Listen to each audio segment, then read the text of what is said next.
The stars burned cold above the observation deck of the human frigate Defiance.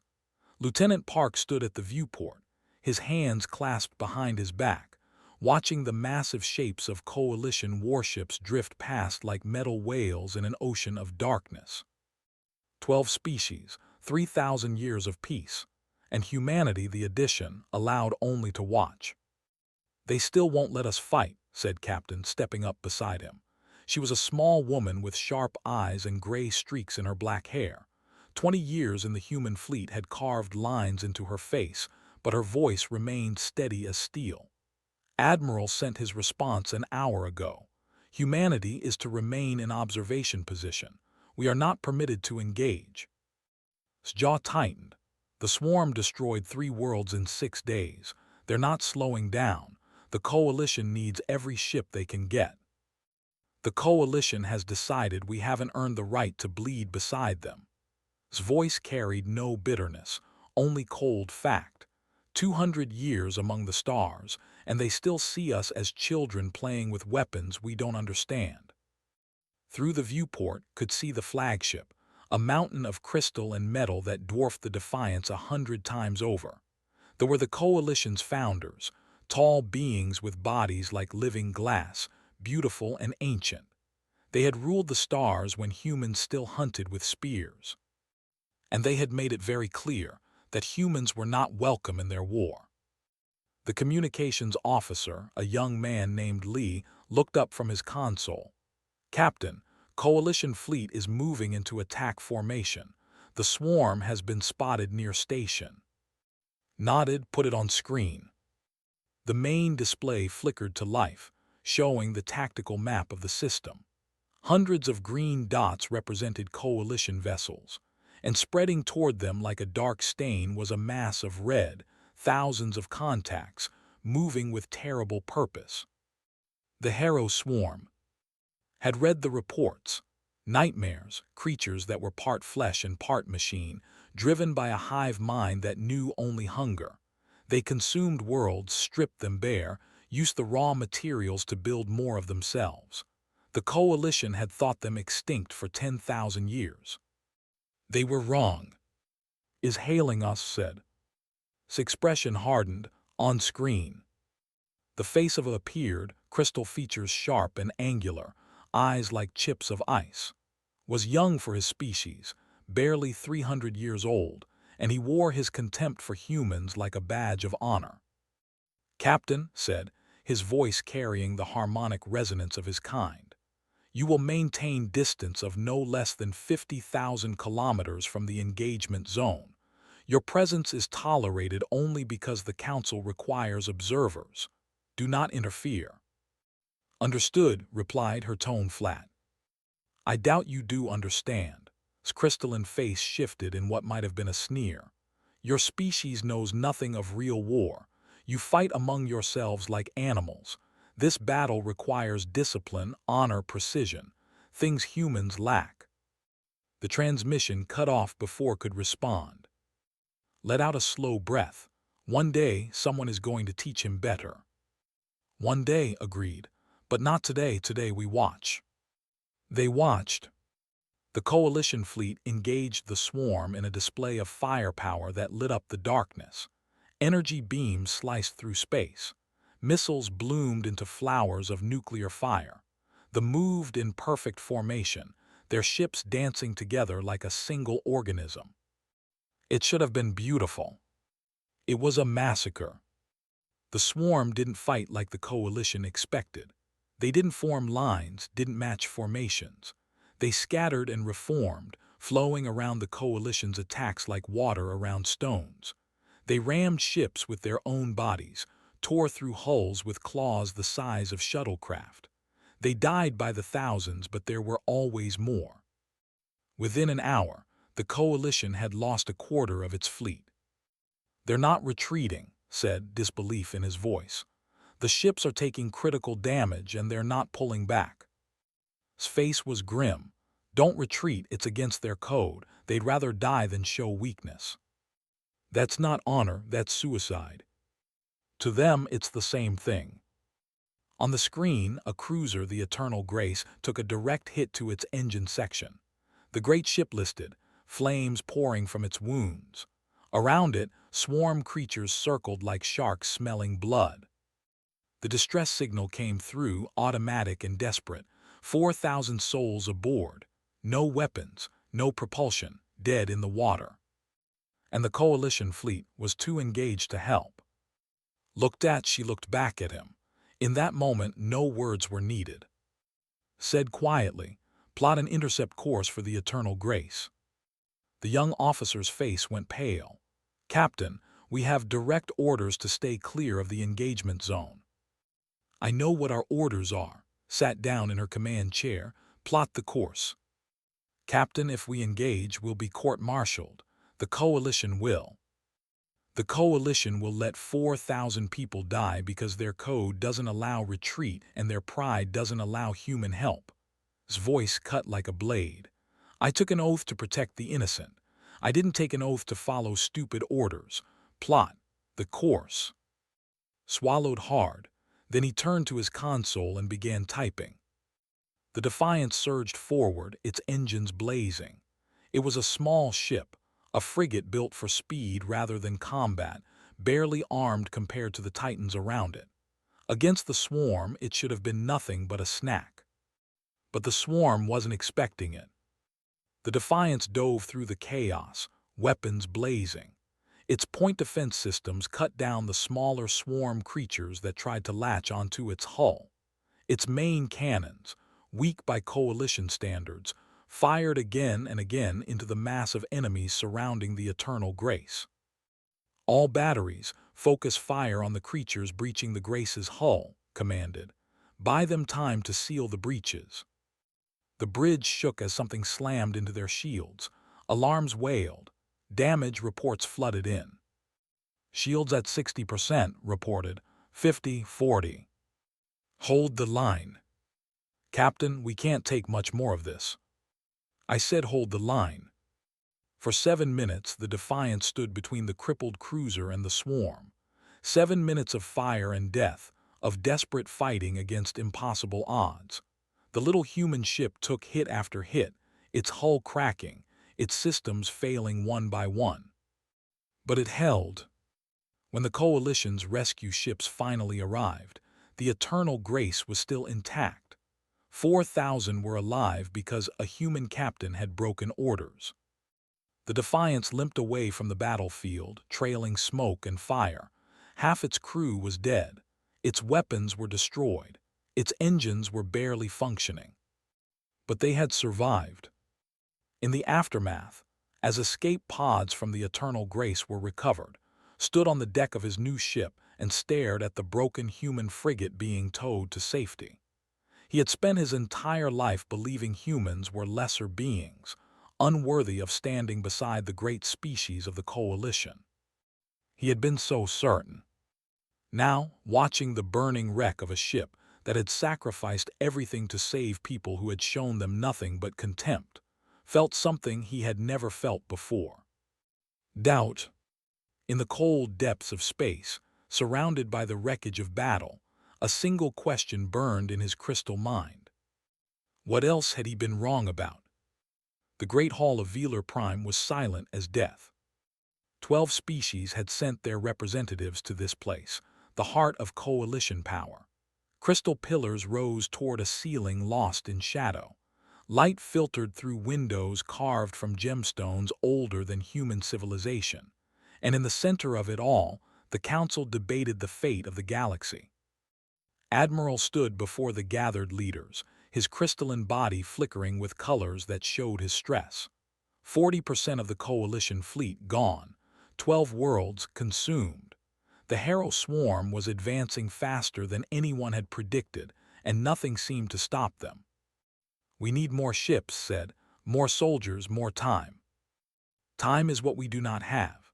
The voice came from Elder of a small being barely a meter tall, with large dark eyes and skin like polished silver. They were the oldest species in the Coalition, telepaths who had watched empires rise and fall. When spoke, everyone listened. "The swarm grows stronger with each world it consumes. In 6 months, they will reach the core systems. In a year, there will be no coalition left to defend. The human ambassador, a tall woman named, stepped forward. Then let us help. Humanity has ships. We have soldiers. We have been preparing for this war since we learned the swarm existed. Murmurs rippled through the chamber, amid a sound of disgust. Humans fighting beside us. Your species has been among the stars for 2 centuries. You know nothing of true warfare. We know enough. His voice was calm but firm. We know that war isn't about honor or tradition. It's about survival. And right now, survival means using every resource we have, including human ones. Your ships are primitive, another said. Your tactics are crude. You would be more hindrance than help. Our ship, the Defiance, saved 4,000 lives at. A primitive ship with crude tactics. Silence fell. The rescue had spread through the coalition like wildfire. Some praised the humans for their bravery. Others condemned them for breaking orders. But no one could deny that 4,000 people were alive because of what they had done. Admiral raised a hand. The human ship acted without authorization. They violated direct orders. That is not the behavior of a species ready for real combat. No, Elder said softly. It is the behavior of a species that puts lives above rules. That is not weakness, Admiral. That is strength. She moved to the center of the chamber, her small form somehow commanding attention from beings 10 times her size. I have something to show you all. Something from the memory archives. Something we have kept hidden for 12,000 years. The lights dimmed. Above's head, images began to form, holographic recordings pulled from the depths of time. 12,000 years ago, began, the Harrow Swarm first appeared. They swept through the galaxy just as they do now, consuming everything in their path. The coalition of that era, different species than today, fought against them, and they were losing. The images showed alien ships burning, worlds dying, a galaxy in flames. Then a new species joined the fight. They were young, violent, barely civilized. They had no great technology, no ancient wisdom, but they had something else, something that changed the war. The image shifted. Watching from the human delegation, felt his breath catch in his throat. The ships in the hologram were crude, ugly things, nothing like the elegant vessels of the coalition. They were covered in weapons, bristling with cannons and missile tubes, and they flew directly into the heart of the swarm, not in formation, not with discipline, but with a wild, desperate fury that seemed almost insane. They fought without honor, continued. They retreated when they were outmatched. They used tricks and traps. They sacrificed themselves without hesitation. They refused to stop no matter how many they lost. They were humans. Shock rippled through the chamber. The humans of that era won the war. They drove the swarm to extinction, or so we believed. But the cost was terrible. Their civilization was shattered. Their history was lost. When they finally returned to the stars, thousands of years later, they had forgotten everything. They had forgotten their own glory. Dark eyes swept across the council. We looked at the humans and saw primitives. We saw a young species still learning to walk. We forgot that they had walked among the stars before any of us were born. We forgot that they saved the galaxy once before. She turned to face Admiral directly. Humanity did not ask for a place in this coalition. They earned it 12,000 years ago. We simply forgot to give it to them. The vote that followed was close. Centuries of tradition warred against desperate need. But in the end, survival won. By a margin of 1 vote, humanity was granted provisional combat status. The war would be fought together. On the colony world of, Sargent stood before her squad, a mix of humans and soldiers assigned to defend the planet's last settlement. The humans stood easy, checking their weapons, talking quietly among themselves. The stood rigid, their crystal faces unreadable. Among them was former, now demoted to common soldier for his failure at. His demotion was a disgrace that would follow him for centuries. and now he was forced to serve under human command. The hatred in his eyes was obvious. "Listen up," said. Her voice was rough by years of combat. A long burn mark ran down the left side of her face, a souvenir from a border war before humanity joined the coalition. "The swarm hits this position in 3 hours. We're outnumbered 5-1. Our job is to hold until evacuation is complete." And then one of the asked, "Then we pull back to the secondary position and hold again." His crystalline form flickered with angry colors. "Retreat!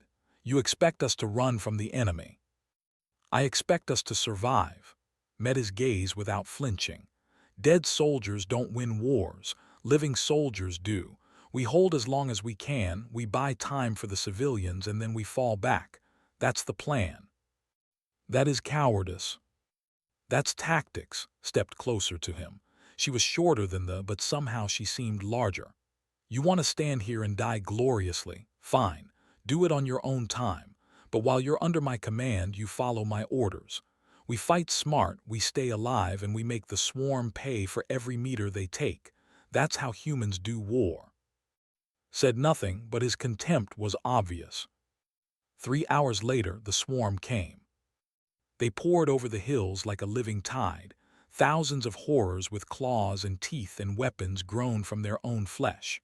The defenders opened fire, and swarm creatures fell by the dozens. But more kept coming, always more. When the defensive line began to crack, made the call, "Fall back, everyone to secondary positions, move." The humans obeyed instantly, covering each other as they retreated in good order. The hesitated, their training screaming at them to stand and die. "Move," grabbed and pulled him toward the fallback point. "This isn't dying ground, move." They ran. It went against everything they believed, but they ran. At the secondary position, they dug in and fought again. And when that position became untenable, they fell back again. And again. Fighting retreat after fighting retreat, bleeding the swarm for every step. By the time evacuation was complete, his force had lost only 20% of their soldiers. Any commander would have lost them all. In the shuttle flying away from, sat across from. His crystal body was cracked in a dozen places, wounds that would heal but leave scars. "Your way of war," he said slowly, "it is not what I was taught." "No," agreed, "it isn't. My people believe that death in battle is the highest honor. That retreat is shame." "And how's that working out for you?" Was silent for a long moment. When he spoke again, his voice was quieter. "There were 4,000 people on that ship I watched your frigate burn to save them. I called your captain a fool." "She probably would have agreed with you." "She was not a fool," looked at his hands, at the cracks running through his crystal fingers. "She understood something I did not. That honor is not about how you die. It is about what you die for." Leaned back and closed her eyes. "Maybe there's hope for you yet." Outside the shuttle's windows, the stars burned cold and endless. The war was far from over. But something had changed. Something had begun. 6 months had passed since humanity joined the war. 6 months of blood and fire and death.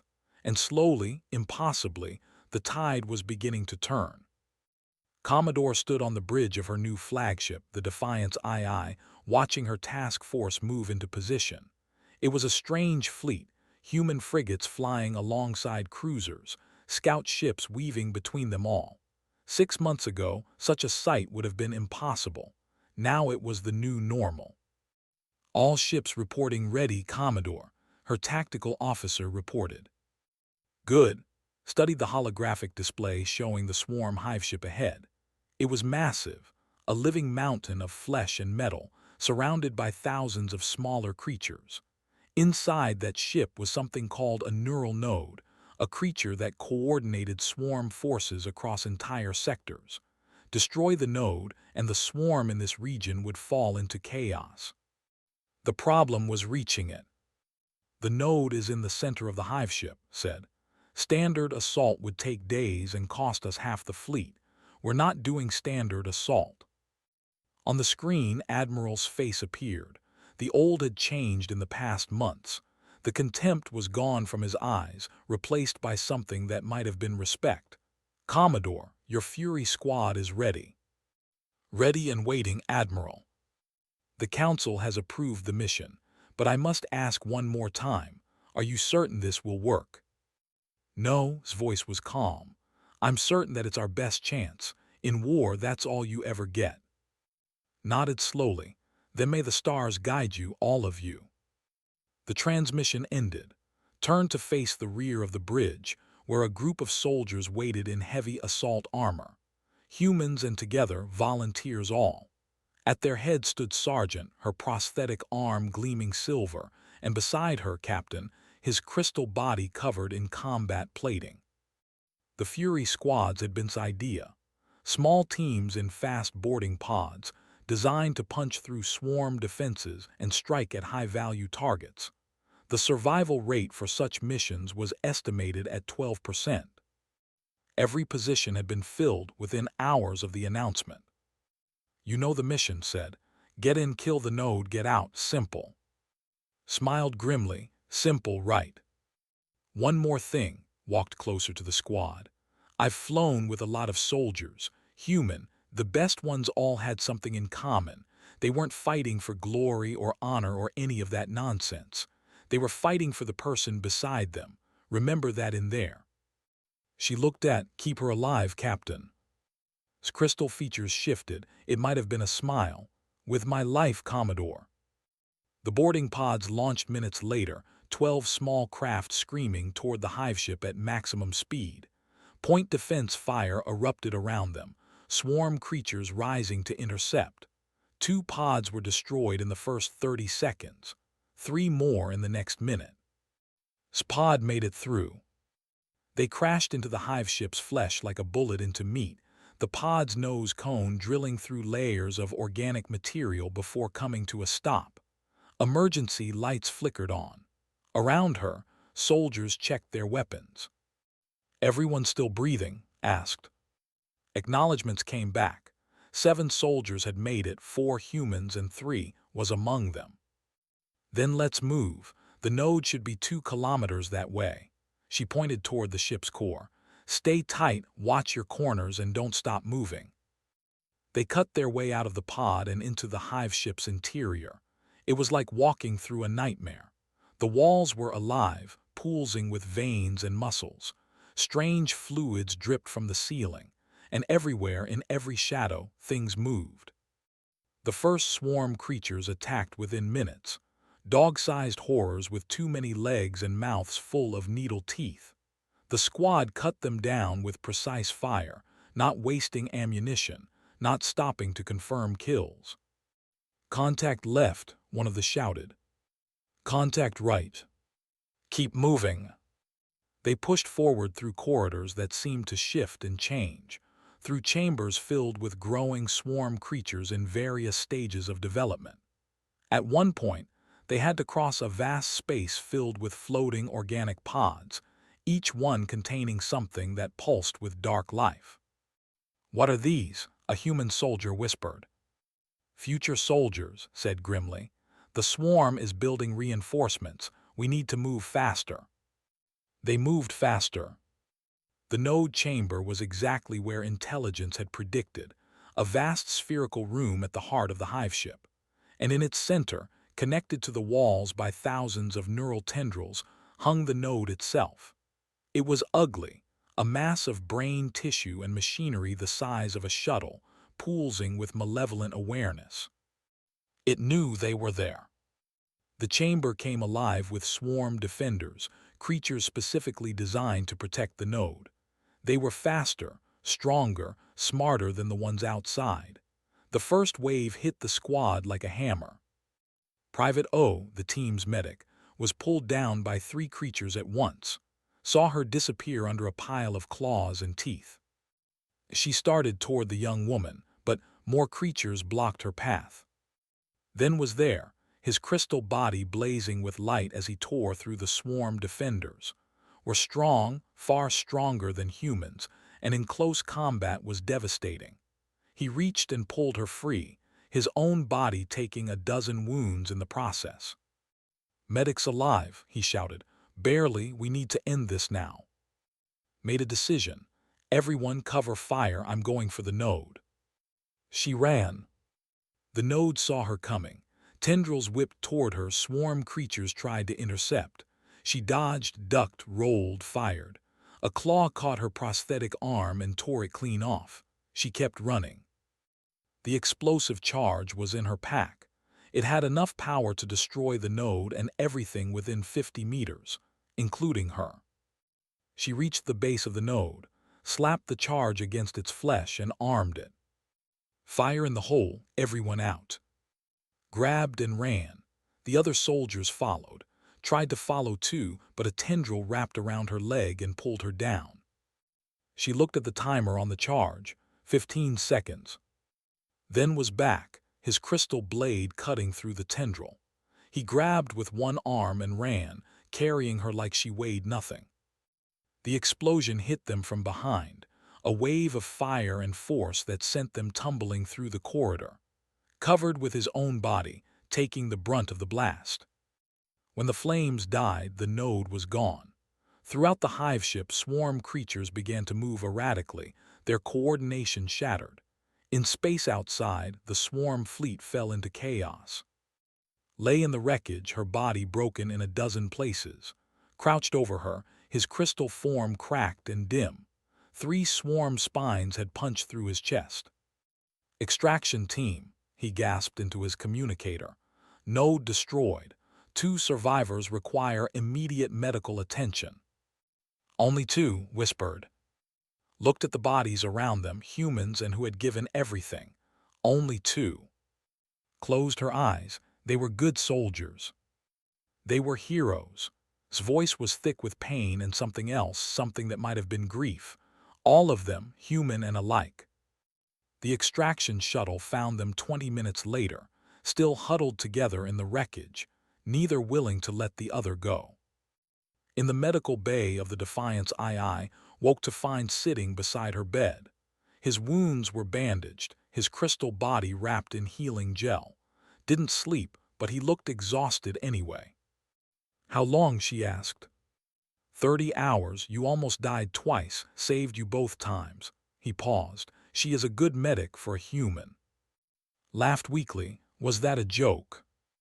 "Do not joke," but something in his eyes suggested otherwise. "Why did you come back for me?" asked. "In the node chamber, you could have made it out clean." Was silent for a long moment. When he spoke, his voice was softer than she had ever heard it. "I understand now why you fight the way you do. It is not cowardice, it is not weakness." He looked at his cracked hands. "It is love, love for those who will live because you bled, love for the soldier beside you. I never understood that before.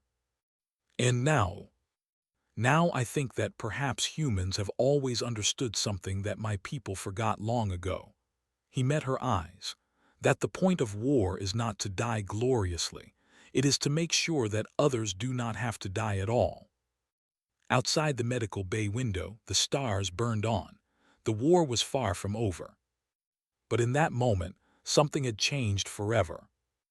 1 year into the war, the swarm made its final move. Admiral Park stood on the command deck of the Coalition flagship, watching the tactical display with cold horror. The bioship filled the screen, a living nightmare the size of a small moon, surrounded by the largest swarm fleet ever recorded. And it was heading directly for Earth. "Time to intercept," he asked. "If we engage at maximum speed, we can reach them at the edge of the Sol system," his tactical officer reported. "That gives us approximately 6 hours before they reach Earth's orbit. And if we fail to stop them—" The officer's face was pale. "Then 8 billion humans die. The bioship will consume Earth, use its mass to grow even larger. After that, nothing will stop it." Closed his eyes. 1 year ago, he had been a lieutenant, watching the Coalition fight without humanity. Now he was an admiral, leading the largest fleet in Coalition history, and it still might not be enough. The holocom flickered to life. Admiral's face appeared, his crystal features grave. Admiral Park, my analysts have completed their assessment. Tell me. The bioship's regeneration capabilities are beyond anything we have encountered. Our weapons can damage it, but it heals faster than we can destroy. To inflict enough damage to kill it, we would need to maintain continuous fire for approximately 18 hours. Paused. We have fuel and ammunition for 6. Then we need another approach. There is one possibility. His voice was heavy. If we concentrate all our firepower on a single point, we could breach the bioship's core. But to do so, we would need ships to physically ram the breach, carrying their reactor cores inside before detonating. How many ships? At minimum, 30% of our fleet, more likely all of it. The words hung in the air like a death sentence. Looked around the command deck. Human officers, and representatives from a dozen other species, all working together, all fighting together. 1 year ago, this would have been impossible. Now it was normal. And now he was being asked to sacrifice them all. There must be another way, he said. If there is, we have not found it. Eyes met his through the display. The coalition has lost much in this war. If we sacrifice everything to save Earth, many species may not recover. They could face extinction. They would lose half their remaining population. And if we don't stop it here, everyone dies anyway. Yes, but some of my commanders are arguing that we should fall back, evacuate what humans we can and retreat to defensible positions. Let Earth fall to buy time. Felt something cold settle in his chest. You're asking if humanity is worth dying for. Said nothing, that was answer enough. For a long moment was silent.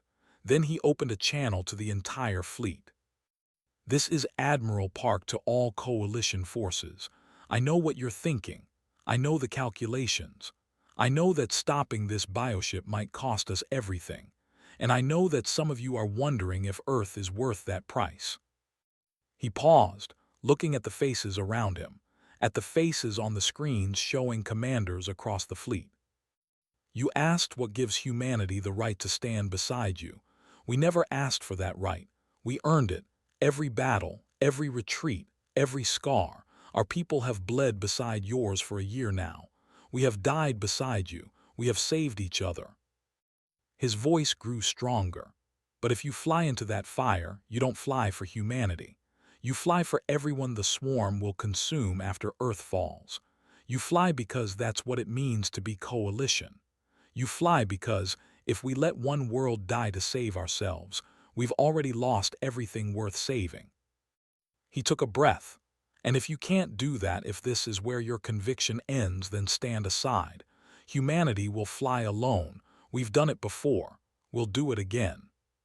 Silence. Then one by one, lights began appearing on the tactical display. Green lights, ready signals, from every ship in the fleet and in human alike.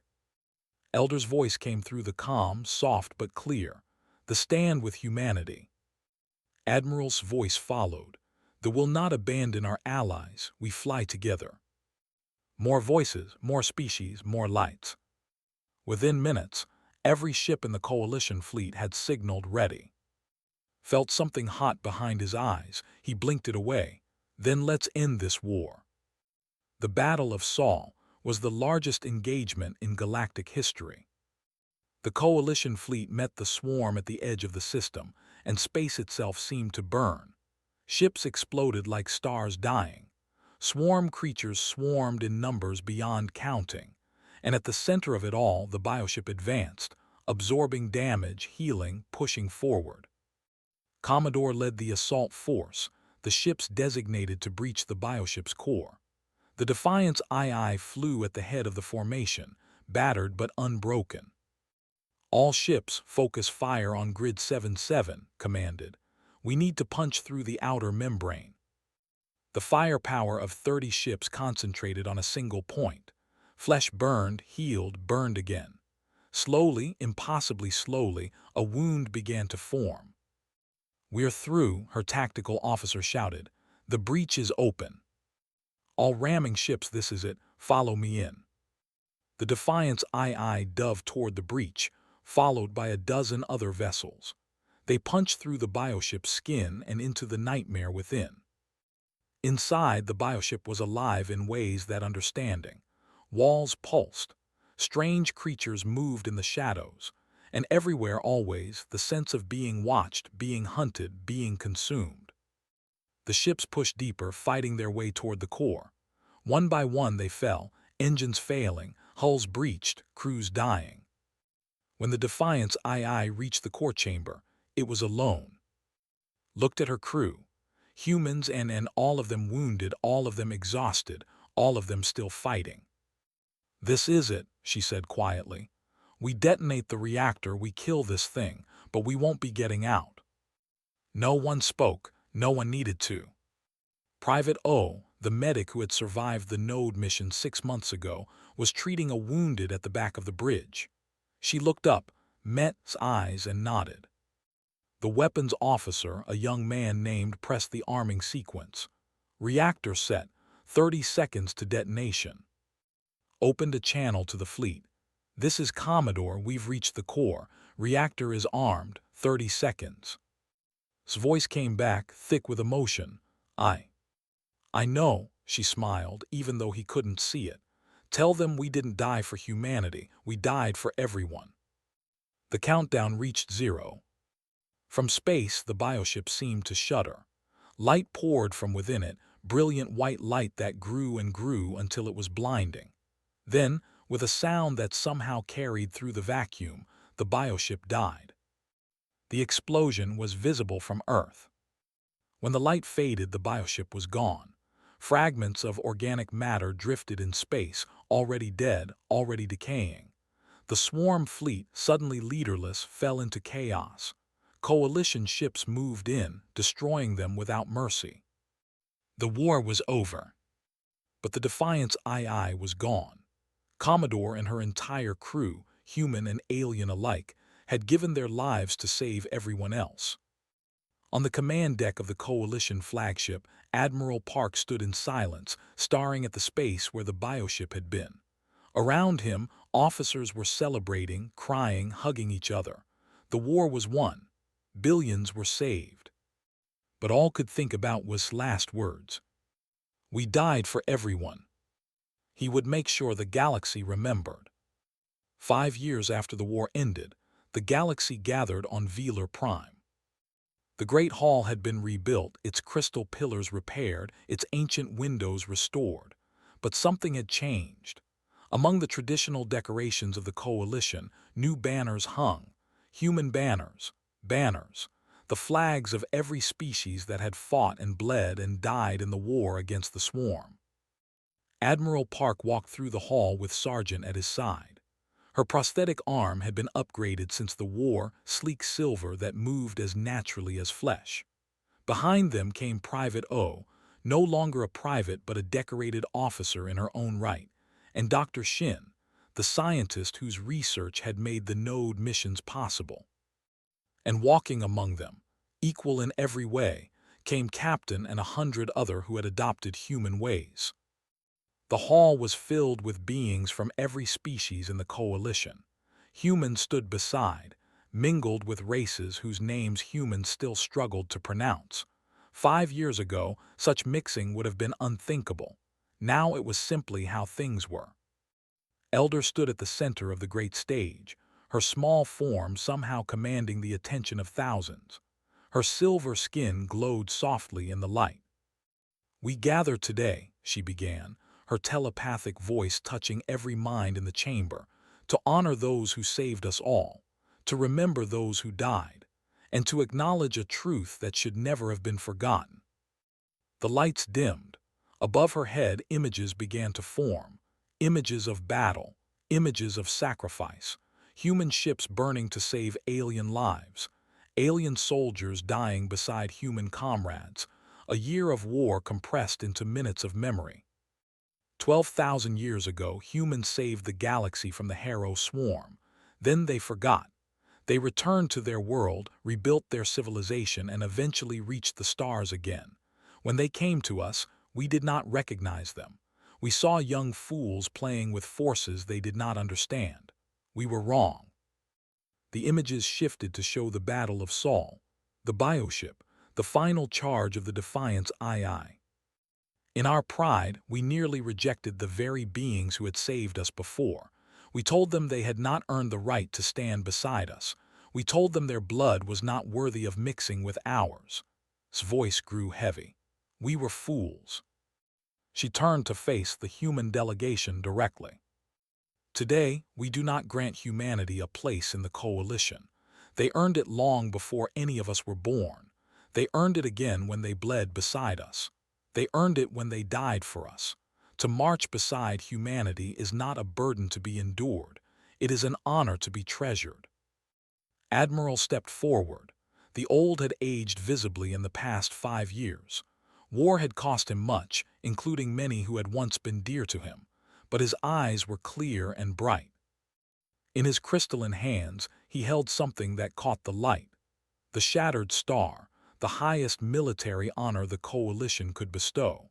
In 3,000 years of coalition history, it had never been given to a non. Today that would change. Admiral Park said, his voice ringing through the hall. You led the coalition fleet to victory. You united species that had never trusted each other. You made us remember what we had forgotten, that honor is not about how you die, but about what you die for. He stepped closer, his ancient eyes meeting young ones. When the humans first came to us, I called them unworthy. I said they had not earned the right to bleed beside us. I was wrong. You earned that right 100 times over, in blood, in fire, in sacrifice. He pinned the shattered star to his chest. Then, in a voice that carried to every corner of the great hall, he spoke a word that no had ever said to a human. Brother. The hall erupted. Cheers, tears, embraces, clasping hands with humans, touching minds with species they had once dismissed.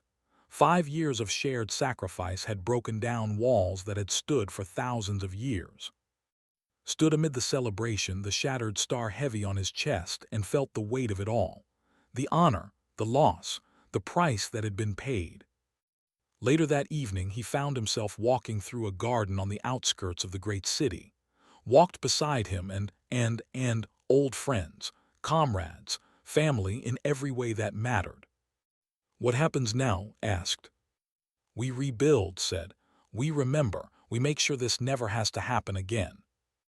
And if it does? Asked. Answered before could. Then we face it together, human and everyone else. That is what coalition means now. They walked in comfortable silence for a while, until they came to a shuttle waiting to take back to Earth. Are you sure you don't want to stay? Asked. There's going to be a lot of celebrating, the throw surprisingly good parties. Smiled, but there was sadness in it. There's something I need to do first, someone I need to visit. They understood. They always did. The shuttle ride to Earth took 3 days.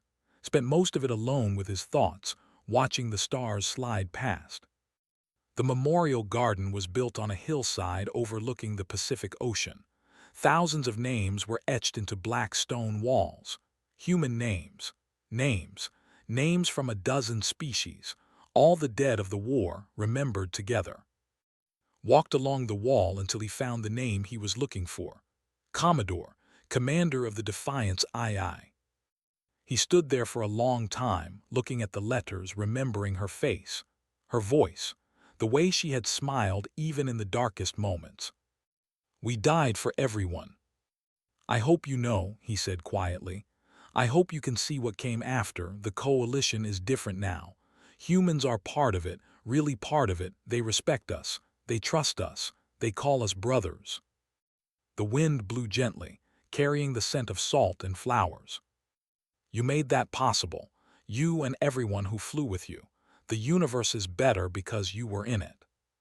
He touched her name, feeling the cold stone under his fingers. Then he stepped back and saluted. An old tradition, a human tradition. A small voice broke the silence. Were you in the war? Turned. A child stood on the path, maybe 7 years old, looking up at him with curious eyes. A school group was visiting the memorial. The child had wandered away from her class. Yes, said, kneeling to meet her eyes. I was in the war. Were you scared? He thought about it, the battles, the losses, the moments when everything seemed hopeless. Every day, he admitted. I was scared every single day. The child frowned, puzzled. Then why did you fight? Looked back at the memorial wall, at its name, at all the names of those who had given everything. Then he looked up at the sky, where coalition ships now patrolled beside human vessels, where and humans worked together as equals, where the galaxy was at peace because people had been brave enough to fight for it. Because some things are worth being scared for, he said. The child thought about this for a moment. Then she nodded as if it made perfect sense. Okay, she said. Then she ran back to her class, her laughter echoing through the garden. Watched her go. The next generation. The ones who would grow up in a galaxy where humans and aliens worked together as equals. The ones who might never have to know war. That was what they had fought for. That was what had died for. He took one last look at her name on the wall. Then he turned and walked back toward the future. Above him, the stars burned on as they always had, as they always would. And among them, for the first time in 12,000 years, humanity had found its place. Not because it was given to them. Because they had earned it. In blood and fire. In sacrifice and love. In the simple, profound truth that some things are worth fighting for. Always.